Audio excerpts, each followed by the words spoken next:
Good morning to all. Welcome to my channel Gundimada vlogs. ఈరోజు ప్రముఖ బాలీవుడ్ నటుడు సైఫ్ అలీ ఖాన్ గురించి తెలుసుకుందామండి. సైఫ్ అలీ ఖాన్ భారతీయ నటుడు, నిర్మాత. ఇతను సుప్రసిద్ధ క్రికెట్ ఆటగాడు, భారత జట్టు మాజీ నాయకుడు. మన్సూర్ అలీ ఖాన్ పటౌడీ హిందీ నటి షర్మిలా ఠాగూర్ల కుమారుడు. ఇతని పూర్వీకులు పటౌడీ సంస్థానికి చెందిన నవాబులు. ఇతని ముత్తాత ఇఫ్తిఖార్ అలీఖాన్ పటౌడీ, తండ్రి మన్సూర్ అలీఖాన్ పటౌడీలు నవాబులుగా ప్రకటించబడ్డారు. ఇతని తండ్రి మరణం తర్వాత ఇతన్ని పటౌడీ సంస్థాన తదుపరి నవాబుగా ప్రకటించారు. వీరికి ఇద్దరు సోదరీమణులు, సబా అలీఖాన్, సోహా అలీఖాన్. పెద్ద సోదరి ఆభరణాల రూపకల్పనలోనూ, చిన్న సోదరి నటిగాను స్థిరపడ్డారు. ఇతని మొదటి వివాహము ప్రముఖ హిందీ నటి అమృతా సింగ్తో 1991లో జరిగింది. వీరికి ఇద్దరు సంతానము. 2004లో వీరు విడాకులు తీసుకున్నారు. తర్వాత 2012లో ప్రముఖ బాలీవుడ్ నటి కరీనా కపూర్ని వివాహమాడారు. వీరికి గాను ఇద్దరు కొడుకులు పుట్టారు.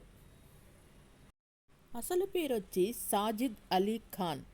ఖాన్ జాతీయ చలనచిత్ర అవార్డు మరియు 7 ఫిల్మ్ఫేర్ అవార్డులతో సహా అనేక అవార్డులను అందుకున్నారు. 2010లో 4వ అత్యున్నత భారతీయ పౌర పురస్కారమైన పద్మశ్రీని కూడా అందుకున్నారు. ఖాన్ పరంపర 1993లో నటుడిగా అరంగేట్రం చేశారు. ఏ దిల్లగి, మెయిన్ కిలాడి, తూ అనారి, కచ్చే దాగే మరియు హమ్ సాత్ సాత్ హై వంటి మల్టీ స్టారర్ చిత్రాల్లో విజయం సాధించారు. 2000లో అతను రొమాంటిక్ కామెడీలు దిల్ చాహతా హై మరియు కల్ హో నా హోలో తన పాత్రలకు ప్రశంసలు అందుకున్నారు. బహుళ అవార్డులను అందుకున్నారు. హమ్ తుమ్ 2004లో రొమాన్స్లో సోలో మేల్ స్టార్గా విజయం సాధించారు. పరిణీత, సలాం నమస్తే 2005లో రిలీజ్ అయినాయి మరియు తారారంపం 2007లో రిలీజ్ అయింది. ఈ సినిమాలు మంచి విజయం సాధించాయి. 2024లో మన తెలుగు సినిమా దేవరా పార్ట్ 1లో సినిమాలో నటించారు. ఆ సినిమా మంచి విజయం సాధించింది. ఖాన్ క్రైమ్ డ్రామాల నుండి యాక్షన్ థ్రిల్లర్ మరియు కామిక్ రొమాన్స్ వరకు అనేక రకాల చలనచిత్రాల తన పాత్రలకు ప్రసిద్ధి చెందాడు. సినిమా నటనతో పాటు ఖాన్ తరచుగా టెలివిజన్ వ్యాఖ్యాత, స్టేజ్ షో ప్రదర్శనకారుడు మరియు ఇల్యూమినాటీ ఫిల్మ్స్ మరియు బ్లాక్ నైట్ ఫిల్మ్స్ నిర్మాణ సంస్థలకి యజమాని కూడా. 1991లో రాహుల్ రావెల్ యొక్క రొమాంటిక్ డ్రామా బైక్ ది. 1992లో తొలి నటి కాజోల్తో కలిసి ఖాన్ ప్రధాన పాత్ర పోషించారు. చిత్రం యొక్క మొదటి షూటింగ్ షెడ్యూల్ని పూర్తి చేసిన తర్వాత అతను రావెల్ ద్వారా వృత్తిపరంగా లేని వ్యక్తిగా పరిగణించబడ్డాడు మరియు అతని స్థానంలో కమల్ సదానాను నియమించుకున్నారు. బేకుది చిత్రీకరణ సమయంలో ఖాన్ నటి అమృతా సింగ్ని కలిశారు. ఆమెను అతను అక్టోబర్ 1991లో వివాహం చేసుకున్నారు.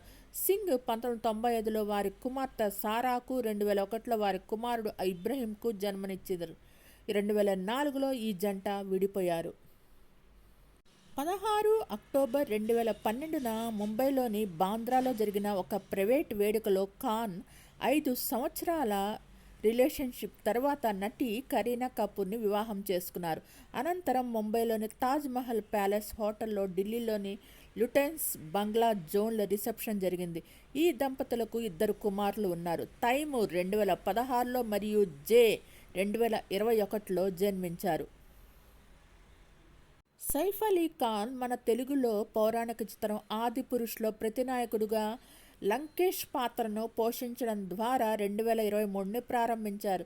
అలాగే 2023లో దేవరా పార్ట్ 1 సినిమాలో జూనియర్ ఎన్టీఆర్ సరసన నటించారు. ఆ 2 తెలుగు చలనచిత్రాల్లో అతని నటనకు గాను మంచి ప్రశంసలు లభించాయి. 16 జనవరి 2025న ఖాన్ తన ముంబై నివాసంలో దొంగతనం మరియు ఇంటిపై దాడి చేసినట్టు ఆరోపించిన సమయంలో అనేక సార్లు కత్తిపోట్లకి గురయ్యారు. శస్త్ర చికిత్స నిమిత్తం లీలావతి ఆసుపత్రిలో చేరారు. అతని మెడ, వీపు మరియు నడుంపై పెద్ద గాయాలు అయ్యాయి. అతని వెన్నుపాంపై న్యూరో సర్జరీ నిర్వహించబడింది. అక్కడ కత్తి యొక్క భాగాన్ని గుర్తించారు. ఇది వెన్నెముక ద్రవాన్ని లీక్ చేయడానికి దారితీసింది. శస్త్ర చికిత్స తర్వాత ఖాన్ నిలకడగా ఉన్నట్టు ఆసుపత్రి ప్రతినిధులు నివేదించారు. జనవరి 19న ముంబై పోలీసులు సీసీటీవీ ఫుటేజ్ ద్వారా ఒంటరి నిందితుడిని గుర్తించిన తర్వాత దాడి చేసిన వ్యక్తి బంగ్లాదేశ్కి చెందిన వ్యక్తిగా మొహమ్మద్ షరీఫుల్ ఇస్లాం షాదిద్ను అరెస్ట్ చేసినట్టు తెలిపారు.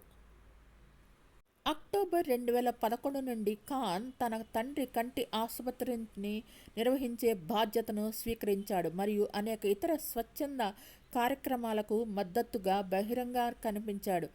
ఫిబ్రవరి 2005లో ఖాన్ మరియు అనేక ఇతర బాలీవుడ్ నటులు 2005 హెల్ప్, 2004 హిందూ మహాసముద్రం భూకంపం మరియు సునామీ బాధితుల కోసం డబ్బు సేకరించేందుకు టెలిథాన్ కచేరీ. అతను 2007లో ఇంగ్లండ్లోని వెస్ట్ యార్క్షైర్లోని హెడింగ్లీ లీ క్రికెట్ గ్రౌండ్లో ఐఐఎఫ్ఏ నిర్వహించిన చారిటీ క్రికెట్ మ్యాచ్లో పాల్గొన్నాడు మరియు తర్వాత 2011లో వివిధ స్వచ్ఛంద సంస్థలకు నిధులను సేకరించడంలో సహాయపడటానికి అవార్డు ప్రదానోత్సవం నిర్వహించిన ఒక ఈవెంట్ని నిర్వహించాడు. నవంబర్ 2008లో ఖాన్ 2008 బీహార్ వరద బాధితుల కోసం డబ్బును సేకరించేందుకు ఒక సంగీత కచేరీలో ప్రదర్శన ఇచ్చాడు మరియు 2013లో అతను వేణు ఐ ఇన్స్టిట్యూట్ నిర్వహించిన చారిటీ డిన్నర్కు హాజరయ్యాడు.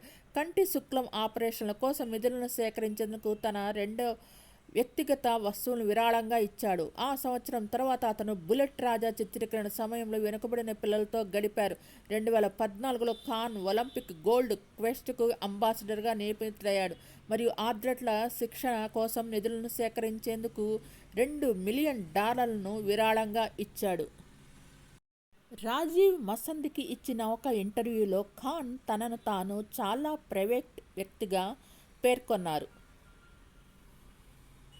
బాలీవుడ్ నటుల్లో అత్యధిక పారితోషికం తీసుకునే నటుల్లో ఒకరిగా ఖాన్ పరిగణించబడ్డాడు. అత్యంత ప్రజాదరణ పొందిన ఉన్నత స్థాయి ప్రముఖుల్లో ఒకరిగా సైఫ్ అలీ ఖాన్ ఉన్నారు. మీకు ఈ వీడియో నచ్చినట్లయితే లైక్ చేయండి, కామెంట్ చేయండి. Thank you all. Please subscribe and support my channel గుండె మెడ వ్లాగ్స్.